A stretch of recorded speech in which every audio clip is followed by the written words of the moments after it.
Camé, depuis qu'on s'est connus, trop de proches sont partis pour ailleurs. Camé, depuis que je t'ai connu, trop de proches sont partis pour le meilleur. Mais moi je reste là, je vis, même si c'est pas facile. Chers téléspectateurs du Bœuf Bourguignon de Jackie Moifo, nous sommes toujours avec le commissaire Zogo. Juste, je voudrais revenir sur ce que Joël a dit tout à l'heure là, pour assurer nos compatriotes anglophones. Lorsque je dis que la plupart des anglophones sont sécessionnistes dans l'âme, ça ne veut pas dire qu'ils sont des sécessionnistes. Ça veut dire que, au regard de l'entêtement du pouvoir, au regard de ce qu'ils vivent, et où qu'ils ont vécu, et qui continuent à vivre d'ailleurs, beaucoup d'anglophones pensent que pourquoi pas. Nous ne nous sentons pas chez nous, nous ne sommes pas écoutés. Bon, lorsqu'on frappe à une porte, on ne t'ouvre pas. Tu n'as pas de réponse à tes sollicitations. Tu es obligé de te radicaliser. Le président Biya Sakobut sur lui-même, c'est un homme hyper arrogant, imbu de sa personne. Comme l'a dit d'ailleurs Garga Aman a dit, que ceux qui pensent qu'ils vont faire agir le président Biya sous pression, jamais le président Biya n'aime agir sous pression. Lorsque vous tentez de faire pression sur le président Biya, je le connais, par orgueil, il ne fera jamais. Non, on n'est pas dirigeant pour exprimer de l'orgueil. Un dirigeant doit se revêtir de plusieurs attributs, dont l'humilité. Il doit être à l'écoute de son peuple. Nul n'a la science infuse. Il faudrait que le président Biya sorte des vieux schémas, des schémas éculés de la conception Louis XIVienne du pouvoir. Un pouvoir monarchique où le chef de l'État est presque investi des attributs divins. Mais non, le pouvoir c'est quelque chose de temporel. Monsieur Biya, il y a ce qu'on appelle la biorhythmique. Un homme a un cycle de vie. Que vous restiez même là jusqu'à votre mort. Mais pensez même aussi à votre progéniture. Vous avez des jeunes enfants, une jeune épouse. Ils vivront dans ce pays. Et l'exemple de votre père et prédécesseur Aïdjo ne vous parle pas. Peut-être vous pensez, mais le président Biya pense qu'en donnant le pouvoir à Franck Biya, il se sera tiré d'affaire. Je vais vous poser une petite question. Vous pensez que si le président du Gabon, vous avez vécu, vous, Jackie, Omar Bongo revient, il dit à son fils, remets-moi le pouvoir. Est-ce qu'Ali Bongo va lui remettre ce pouvoir? Ben, je vais parler de la France. Je vais faire parler de la France. Non, répondez à ma question, Jackie. Si de manière surréaliste, le vieux Bongo revient au pouvoir, il dit à son fils, remets-moi mon pouvoir. Est-ce qu'Ali Bongo va lui remettre ce pouvoir? Commissaire Zogo, je vais vous parler de la France. Je connais une ville toute proche de moi, de chez moi ici, qu'on appelle Puteaux, dans les Hauts-de-Seine. Monsieur Sekaldi Renaud était malade, il s'est retiré pour se faire soigner. Il a laissé son poste à sa fille Joël. Bel exemple. Quand il est revenu pour reprendre le fauteuil, sa fille lui a dit « Tu dégages, papa ». Et ça finit mal. Et papa n'a pas eu le choix, il est allé au village. Et c'est Joël Sekaldi Renaud qui est maire aujourd'hui. D'ailleurs, je salue Joël Sekaldi Renaud. Très bel exemple. Voilà. Donc, ça ne se passe pas qu'en Afrique. Voilà. Ceux qui pensent que le principal mode d'évolution du pouvoir, c'est la fibre tribale et la soumission, ils se trompent.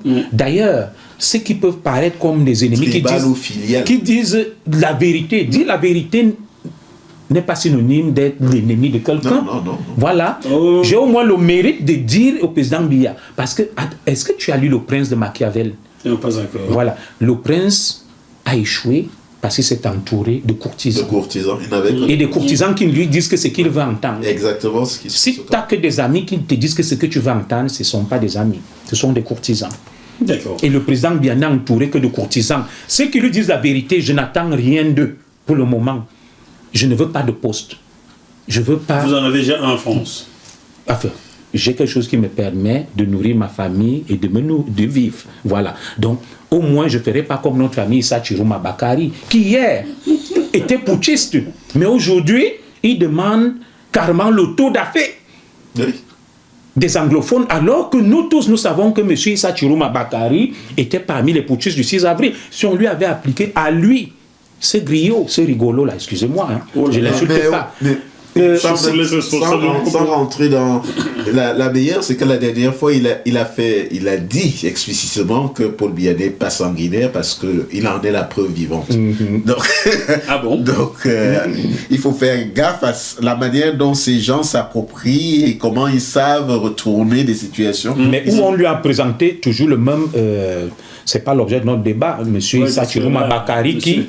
Il m'intéresse pour aujourd'hui. Le jour où je pourrais l'interviewer, je lui pose poserez les bonnes voilà, c'est questions. ça, juste, mais je ne partirai pas d'ici sans lui Bakary. poser cette question-là. Oui. Monsieur Issa Siroma Bakary, vous savez l'avantage de notre monde actuel, c'est que tout se conserve, Jackie. Ce que j'ai dit là, même dans 50 ans, on pourra le retrouver. Que monsieur Zogo, vous parliez sur le plateau de JMTV+. Oui. Vous étiez acerbe, virulent contre la gouvernance de monsieur Biya, mais vous avez changé le fusil d'épaule. C'est pas vous. Vous allez remettre, monsieur Jackie Mouafo, tout ce que j'ai dit là. Oui, bien voilà. sûr. Monsieur Issa Siroma Bakary, nous avons des enregistrements, des interviews qu'il a passées, traitant monsieur Paul Biya de monstre. Traitant monsieur, appelant même au soulèvement et à l'assassinat du président Biya. Mais lorsqu'on lui a remonté ça, de toute façon, ce n'est pas l'objet. Je vous laisserai faire votre travail. Je ne suis pas journaliste, monsieur Jackie Mouafo, je suis activiste politique. Vous pourrez même piquer ma place. Hein, je vous écoute car les téléspectateurs JMTV+ veulent vous écouter. Vous, voilà pourquoi je vous laisse débiter. L'échéance présidentielle, vous avez déjà touché un petit mot là-dessus. On sait déjà pourquoi aujourd'hui, monsieur Biya va pouvoir conserver son poste, hein, les enjeux. D'accord. Oui, ma vision de l'avenir politique du Cameroun en tant que citoyen d'origine camerounaise, parce que beaucoup me font ce reproche que oui, tu n'es plus camerounais, tu n'as plus le droit d'évoquer des problématiques camerounaises. Je reste quand même camerounais d'origine, même si juridiquement, le Cameroun... Je pense qu'il y a un monsieur qui dirige une grosse société au Cameroun là, qui va voter aux élections présidentielles françaises. Ah. Et il est quand même camerounais. Voilà. Ah, d'accord. Tout à fait. Ah. Et... Il y a des ministres qui sont français. Ah, d'accord. Voilà. Je vous laisse la responsabilité. Voilà, c'est ça.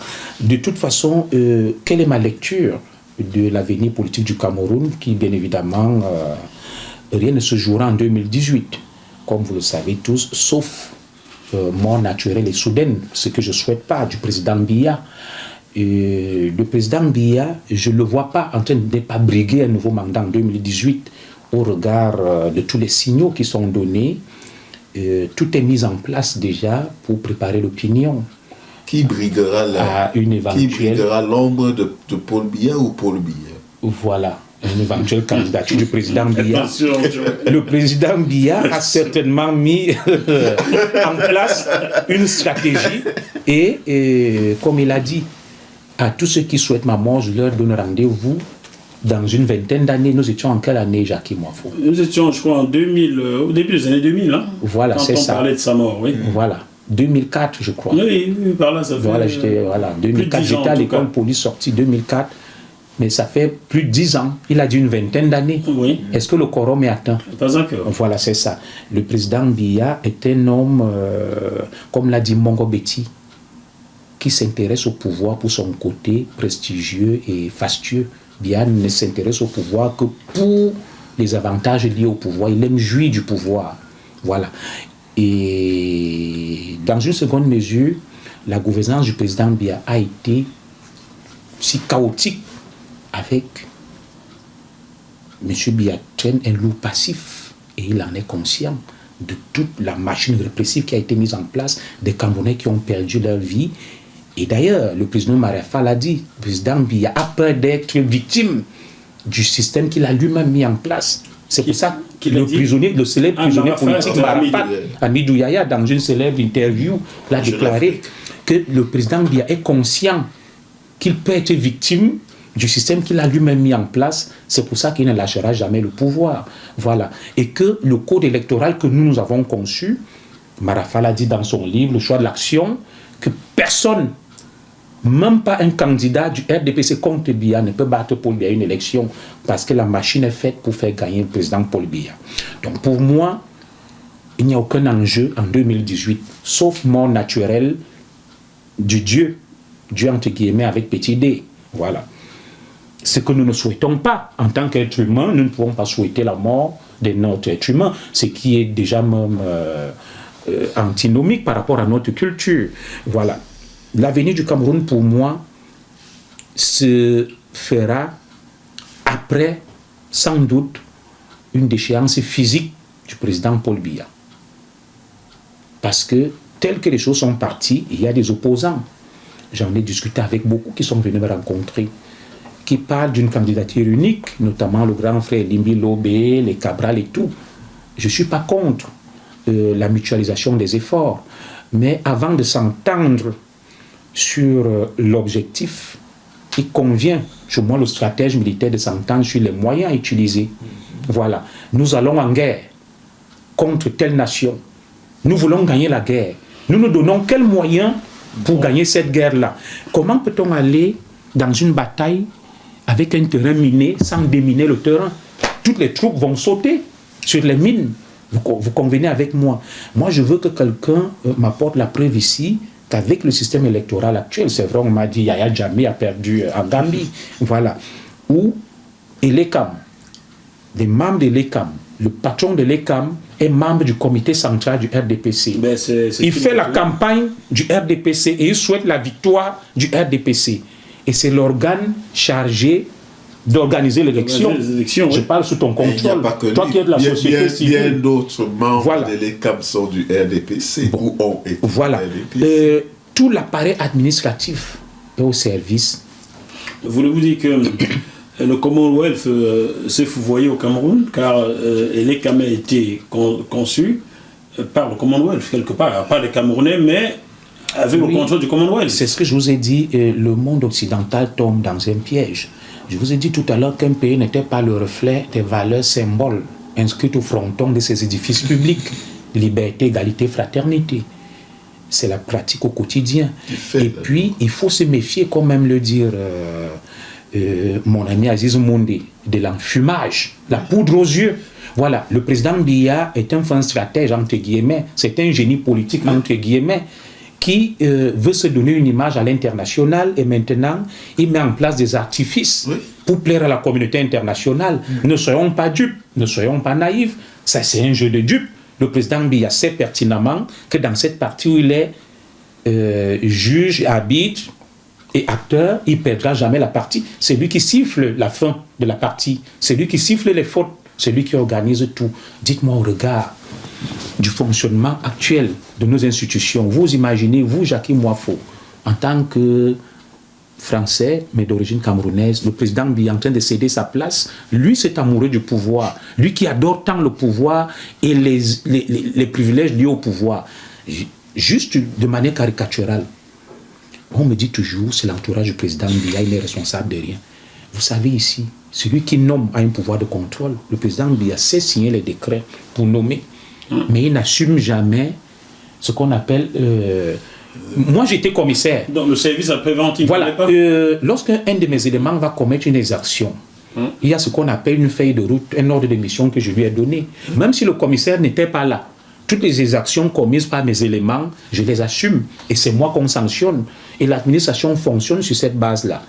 Le principe du pouvoir hiérarchique, le supérieur hiérarchique répond à la place du subordonné, sauf si il est avéré qu'il y avait une faute personnelle imputable au subordonné. Le président Biya n'a jamais répondu de quoi que ce soit. C'est lui qui nomme, qui décide de tout, mais il ne répond de rien. Connaissez-vous un pays au monde où quelqu'un décide de tout, mais il ne répond de rien? Il ne répond de rien peut-être quand ça marche. Moi je dis, je ne crois pas un seul instant à la perspective d'une alternance ou d'une alternative en 2018, sauf mort naturelle du dieu de Mvomaka.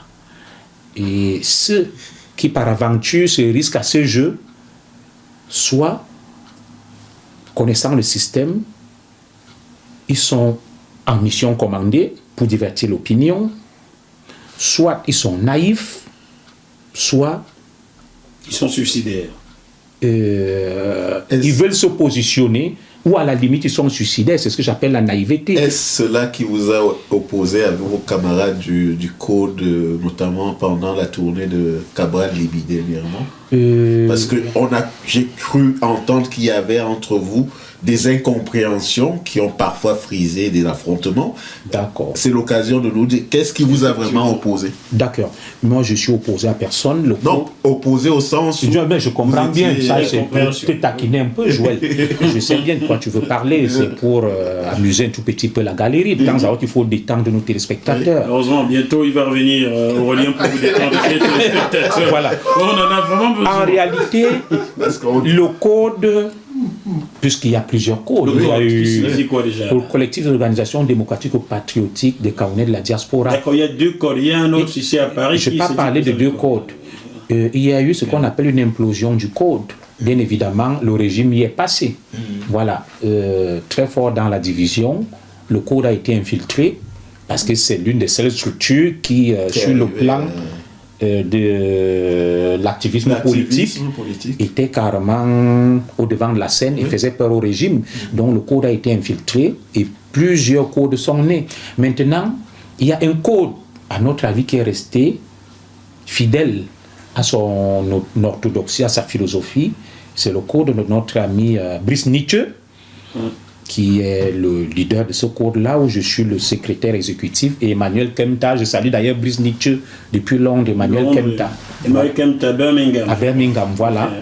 Ils m'ont fait l'honneur d'intégrer cette structure qui est en pointe dans l'activisme politique, avec d'autres structures où j'ai adhéré, notamment le CCD de mon ami le général Wafo, et le CCT de Patrice Nouma. Oui, voilà. Du coup, qu'est-ce qui s'est passé avec le code?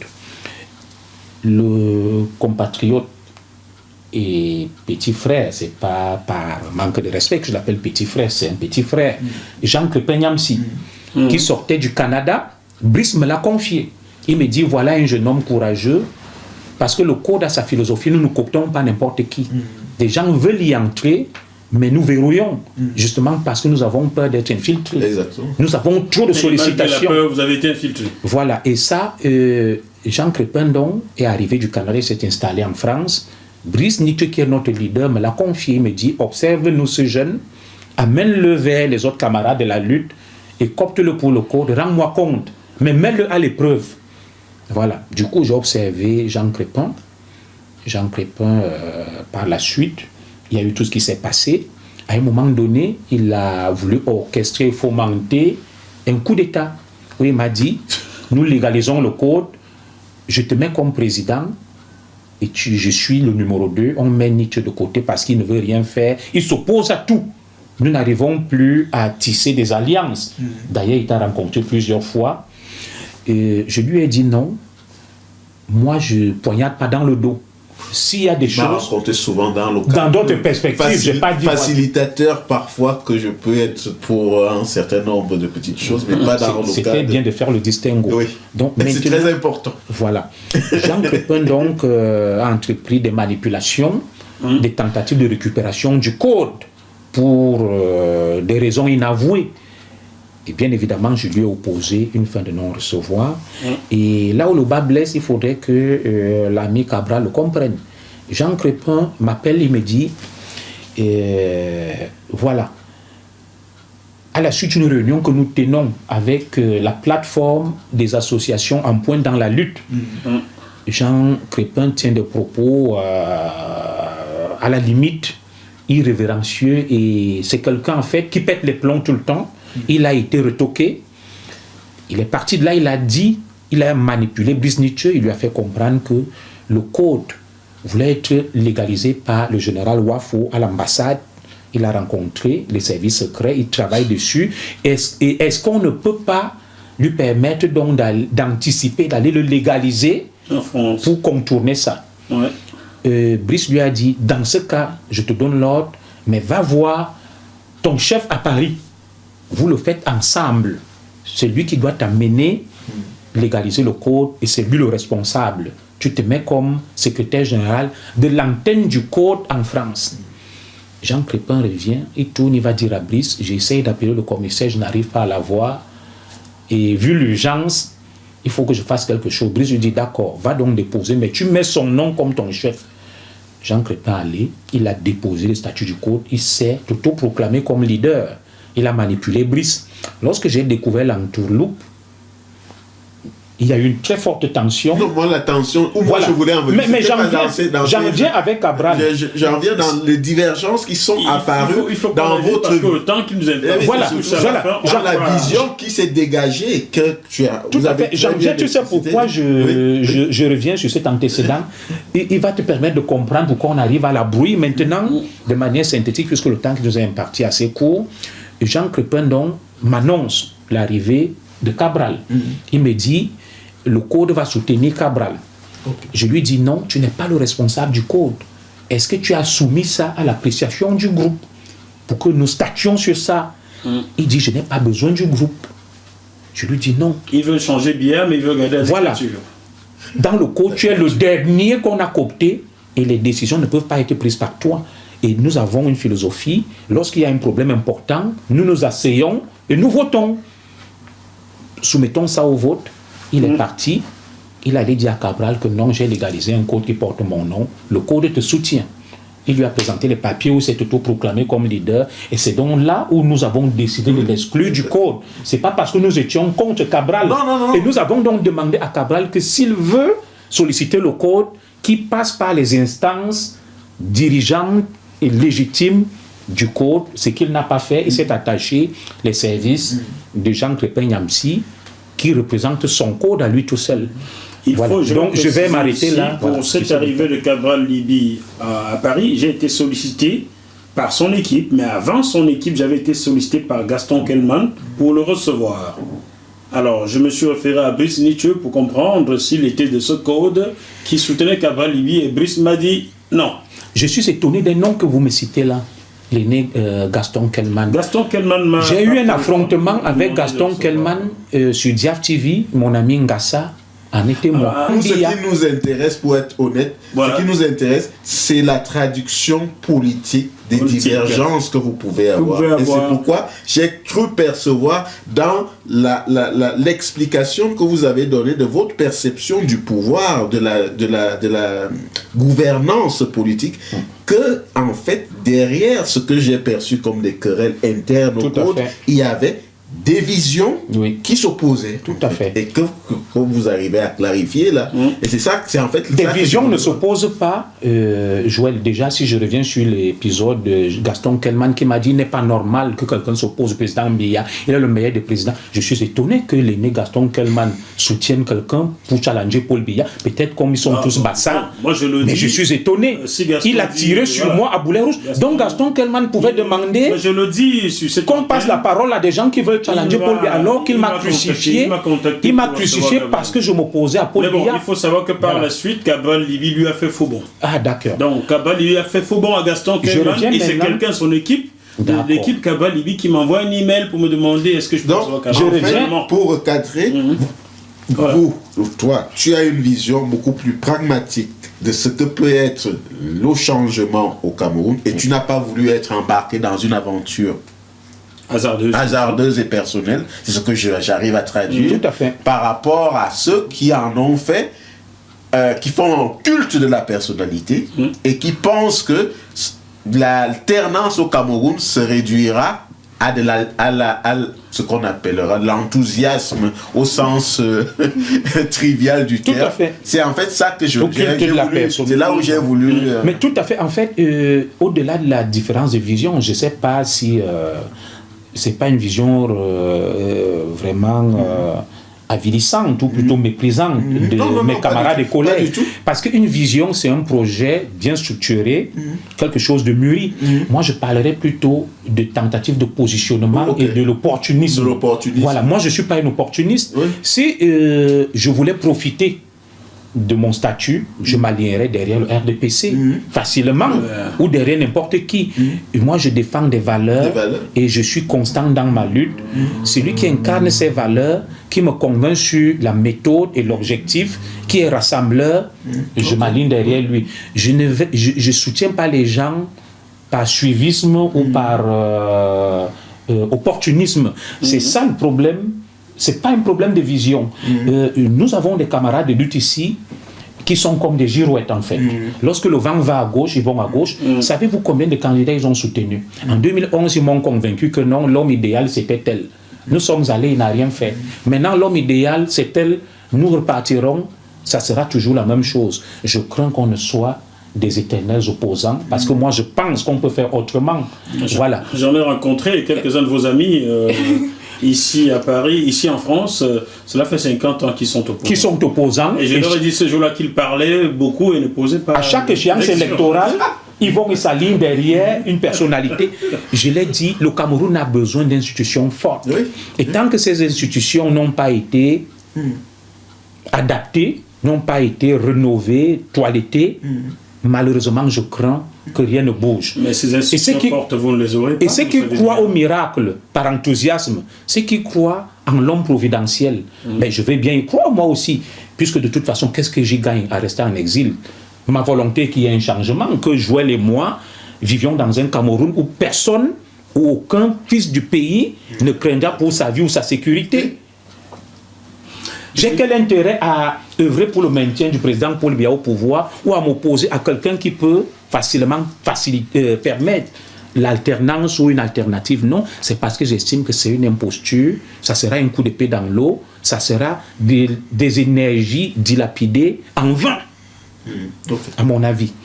Vous parlez de sécurité, je vais vous prier de garder quelques secondes de silence pour un hommage aux victimes de ce grave accident de bus, le énième, qui s'est produit hier sur l'axe Bafoussam-Douala, où un camion a dégringolé, il y a eu des morts. Je ne suis pas certain qu'on en ait assez parlé, dans quelques secondes de silence.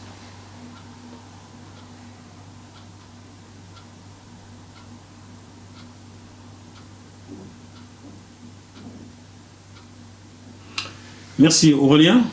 Tu veux bien venir nous refaire, avant qu'on attaque la dernière partie.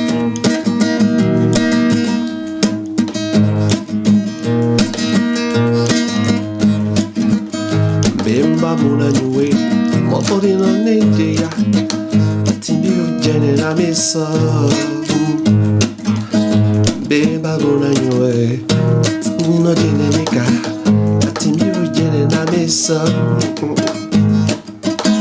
bemba muna nyue nye bonde soka timbi ujene na misa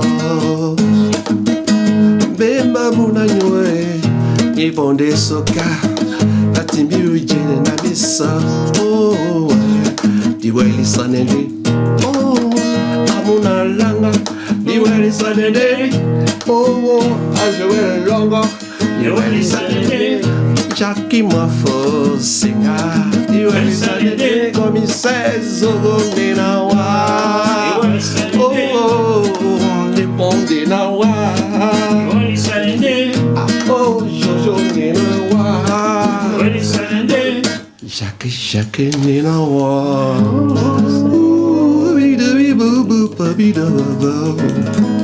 C'est comme Dodi, c'est moi, mais. On dirait Corbier, tes chansons ne font que 2 minutes, mon gars. On dirait François Corbier. Il fait des chansons 2 secondes. Là. Ça fait une autre. Ah, ok. Bon.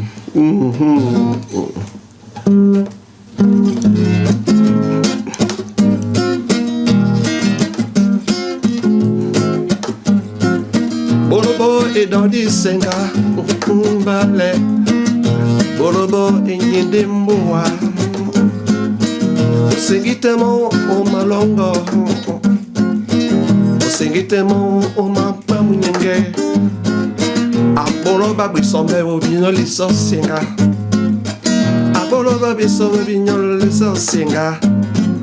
Binyo bamba moke na masenga. Binyo bamba moke na masenga po. Ayo yo mbale na masenga ye. Boa edo di jita, boa edo di. Isokoro boko bi malongo te punye na masenga. Oh mbale na masenga ne wa. Oh mbale na masenga ne wa. Oh mbale na masenga ne wa. Bolo bolo edo di senga. Bolo bonye dembo wa. Bitona kaba, bomi pena sanja. Bitona kaba, bomi pena sanja. Olo iyo, iyo yebo beya. Olo iyo, beya. Olo iyo, yebo beya. Bani pula lembo como apenda. Bani kesende bi kaiseri babo beya. Olo iyo, mbale yada. Olo iyo pale iyo Binyosa ngano Binyosa punda malogoni Olo Binyosa yo Binyosa punda malogoni. Quel talent. Aurélien Priso, oui, ben, Aurélien, disons, en 40 ans de carrière, franchement, là, on te connaît dans ton pays, est-ce que tu ne sens pas cela comme étant une blessure? Oui, c'est une blessure parce que j'ai passé beaucoup de temps à travailler. Bon, j'étais dans l'ombre parce que je me suis dit, qu'est-ce qu'il faut faire? Il faut que je sorte des albums. J'ai eu beaucoup de contacts avec des producteurs camerounais, des maquettes par-ci, des maquettes par-là. Depuis 25 ans. Mais je n'ai pas eu de suite et je me suis dit, bon. Et mon frère qui était en Belgique, il m'a dit, bon, il faut que tu viennes en France. Il m'a dit, bon, moi, ce que je peux faire pour toi, je te donne 600 000 francs CFA. Et il faut que tu ailles en France parce que j'ai vu que tu as du talent. Il y avait Cambé Briand qui venait faire des maquettes, plein d'artistes. Je jouais à l'époque, quand Richard Epessa il est allé en France. Richard Epessa, j'étais le samedi dernier. Voilà. Il était d'ailleurs ici. Bonjour Richard. Salut Richard. Voilà. Je jouais à l'hôtel Ibis à l'époque, de temps en temps, pour faire des remplacements. Et comme j'avais du matériel, j'allais un peu partout, à la Duchesse, à la Croisière, voilà. Alors je me suis dit, bon, qu'est-ce qu'il faut faire? Je vais garder un peu d'argent. Je vais garder de l'argent, Et j'ai mon frère à Limoges, je lui ai dit, s'il te plaît, grand frère, envoie-moi juste le certificat d'hébergement. Ouais. Voilà. Je me suis inscrit dans des écoles de musique ici. Voilà. Et je suis venu comme étudiant. Oui. Et comme je bouge beaucoup, je jouais un peu au dernier saut à l'époque, je remplaçais justement Richard Epessa quand il n'était pas là. Décidément, Richard. Et après, bon, comme je ne suis pas trop habitué à jouer, voilà, les cabarets, voilà, j'ai commencé déjà à travailler. Voilà, j'ai dit, bon, je vais contacter mes amis musiciens. J'ai contacté Bizot, Dodi, Drums, Belmont et tout, Dodi, voilà. Belmont. Et c'est eux qui sont restés là-bas, voilà. Et c'est comme ça que... Et toi, tu t'es retiré dans ton studio? Oui, dans mon studio et le travail avec des enfants, parce que je travaille avec 4 mairies, mairie de Paris, mairie de Charenton, mairie de mes enfants et la mairie des. Il ne faut pas tout citer, parce que tes frères sont très pointus, ils vont aller négocier à vous piquer ta place. Donc, vous les connaissez bien, il faut le dire ici. Hein. Ils vont faire ça, hein, ils le font. Hein. Tu as des contrats signés. Hein. Tu as des contrats signés. Oui, je suis fonctionnaire. Il est fonctionnaire. Tant mieux. Je disais, ça ne se pique pas comme ça. Voilà. Il y a 2 fonctionnaires. Voilà. C'est comme ça alors. Bon. Je me suis dit, et même ici quand je suis arrivé, j'ai contacté les mêmes producteurs ici. Ouais. J'ai dit, mais comment ils me disaient toujours d'attendre, voilà. Et j'étais obligé de me produire, voilà, produire tous mes albums. Je suis à 5 ou 6 albums. Voilà, chers téléspectateurs, il m'en envoie à chaque fois qu'il sort un. Celui-ci est arrivé il y a 2 semaines, je ne l'ai pas encore écouté, mais tous les autres sont dans ma voiture, j'écoute régulièrement. Je trouve que, oui, on ne dit pas à quelqu'un qui a de la bouteille, tu as du talent, on dit tu as de la bouteille. J'espère que tu ne fais pas que de la boire. Merci beaucoup Aurélien, il continue comme ça. Extra fraîche est dans le nouvel album d'Aurélien Priso. Où est-ce qu'on peut le trouver, Aurélien? C'est moi qui l'ai distribué. Voilà, donc si vous souhaitez écouter Aurélien Priso, vous m'envoyez un email et je ferai sur Aurélien Priso via le site www.jmtvplus.com et je me chargerai donc de faire suivre votre email à Aurélien Priso qui est donc ici à Paris. Donc ça coûte combien, Aurélien? 20 €. 20 € l'album. Comprenez qu'en achetant cet album, vous contribuez à quelque chose de grand. Voilà, tout simplement. Aurélien Priso. Combien de titres? 13 titres. 13 titres. Donc, Asae, Bana, Edingue, Force, Iwai. C'est quoi Iwai maintenant? Iwiye, Iwiye, c'est-à-dire qu'il faut être persévérant, il faut toujours comme moi. Sinon, après 43 années, je n'aurais même pas... D'accord. Je ne serais pas ici, je serais découragé. Molema. Molema, le cœur. Tout ce que je fais, c'est avec du cœur. Mais il va falloir que tu me la fasses avant de partir. Molema, te, masinga, sese. Molema, mami, motsandi genewa. Molema, maso, mutinga, mendeke, yongolode. Musima, toko, aton. Mwende, paye. Molema, te. Moma singa sise Molema te Ubeni nyonga mateke mende bunyate Iyo ititie Uwe Sodi yemba molema te Amasingande wakabobo wanombe Wende kalonka ye ate Molema mamie Molema mamie Molema mamie Uveni nyonga bato Molema mamie Molema mamie ate Molema mamie Uveni nyonga Jacques Zogo Joël. Très sensuel. Super. Merci. C'est ça. Extra frais. C'est tout frais.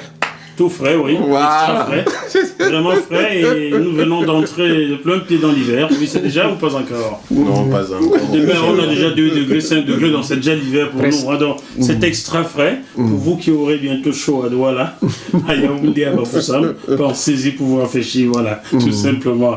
Merci beaucoup, Aurélien. Merci. Tu reviens bientôt dans une autre émission, c'est sûr et certain. Nous allons aborder la dernière partie de cette émission. Chers téléspectateurs du Bœuf Bourguignon de Jackie Moifo, nous allons maintenant aborder la dernière partie de cette émission consacrée au commissaire Zogo, n'est-ce pas, qui est dans le Bœuf Bourguignon de Jackie Moifo. Alors, commissaire, quelles sont vos ambitions, vos réseaux et surtout, quel est votre combat politique? Voilà, les 3 dernières questions. D'accord, je commencerai par mon combat politique parce qu'à mon avis, c'est le plus important. Je me suis sacrifié pour la cause commune. Ce qui importe, c'est le destin des Camerounais. C'est pas le mien, c'est pas mes ambitions, c'est pas mes réseaux. Mon combat est d'œuvrer pour un Cameroun où il fait beau vivre, où personne n'est inquiété pour ses opinions, où chacun pourra aller et venir à sa guise. Je rêve d'un Cameroun où des Camerounais, par crainte pour leur vie et leur sécurité, et n'iront plus se cacher en Occident, incapables de visiter leur famille, d'assister aux obsèques des membres de leur famille. Et je rêve d'un Cameroun où un Cameroun prospère, un Cameroun en paix. On est dans vos rêves ou dans votre combat? Un Cameroun uni, un Cameroun paisible et un Cameroun, je dirais encore une fois, prospère. Voilà. C'était vos rêves ou vos combats? C'est ce dont je rêve pour le Cameroun. Ah d'accord. Donc ce dont je rêve pour le Cameroun. Pour le Cameroun. Voilà. C'est ce que je souhaite pour mon pays. Pour revenir maintenant à mon combat, c'est quoi mon combat? C'est ce que j'ai dit tout à l'heure là. Et l'autre volet de votre question, c'était... Quelles sont vos ambitions, et quels sont vos réseaux? Si vous voulez bien donner vos réseaux. Mes ambitions, pour le moment, j'en ai aucune. Comme je l'ai souvent dit, je suis qu'un activiste et qui veut faire bouger les lignes. Et pour le moment, le code n'a aucune ambition politique, pas plus que moi à titre personnel. Peut-être j'y pense, mais c'est une perspective lointaine, sans parodier et nuller ce personnage. Voilà. Pour le moment, il est question... Vous n'avez pas de grandes ambitions? J'aime pas trop ce mot, les grandes ambitions. Déjà des petites, elles n'ont pas été réalisées. Voilà. Il faut toujours commencer par des petites choses pour arriver aux grandes. Voilà.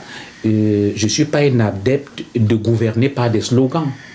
On ne dirige pas, on ne change pas un pays par des slogans. Voilà. Pour le moment, comme je l'ai dit, je n'ai pas d'ambition. Je me bats pour une cause juste et désintéressée. J'ai un idéal, c'est celui de la liberté, et c'est celui de la paix, et c'est celui de l'équité et de la justice. Pour moi, si c'est ce que je considère comme cet idéal-là, si au moins on arrive à un certain seuil où on peut placer le curseur et estimer que le minimum est réuni, je pense que j'aurais, sans risque de me tromper, accompli ma mission. Donc pour le moment, je m'en tiens à cela. Peut-être l'ambition viendra avec le temps. Pour ce qui est de mes réseaux, les réseaux étant personnels, permettez que je ne les dévoile aujourd'hui. Mais qui vivra verra. Je suis en France, je parle. Mon réseau, c'est le Cameroun, c'est le peuple camerounais.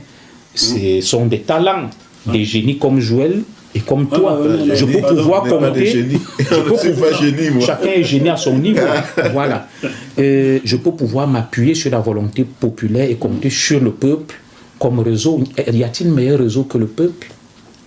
Si le peuple le veut, je le pourrai. Et si le peuple ne le veut pas, je ne ferai rien. Sur les réseaux, moi, ce que j'entends par réseau aussi, ce sont... Parce que tout à l'heure, on parlait du code. Moi, je voulais un peu clarifier. Actuellement, vous êtes dans le code, vous êtes aussi au... Quelles sont vos autres organisations dans lesquelles vous... Oui, pour faire simple et pour faire court, parce que le temps imparti, voilà, c'est ça. Je l'ai déjà dit, je fais partie du code comme secrétaire exécutif.